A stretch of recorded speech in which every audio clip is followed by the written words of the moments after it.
Nathan Eovaldi making the second start of his big league career, his first at Dodger Stadium, facing his hometown team, the Astros. He grew up just 35 miles from Houston. Top three, there's no score. He's looking good. He strikes out Clinton Barmes. And then his counterpart, Bud Norris, he's caught looking.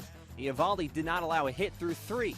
To the fourth, still no score, but in some trouble now. Bases loaded. He gets J.D. Martinez to line out to second out of the inning.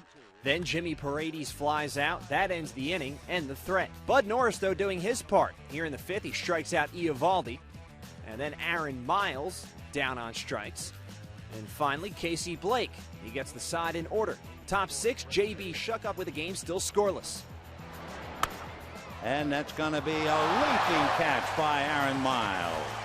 To the eighth, still no score. Shook trying to bunt to get something going, but instead he does the opposite. A 2-6-4 double play erases the threat. To the ninth, scoreless again. After a leadoff triple and a pair of intentional walks, Fernando Rodriguez in some trouble. But he strikes out Tony Gwynn Jr., and then Jamie Carroll grounds back to the mound. He goes home to get the force. 2 outs.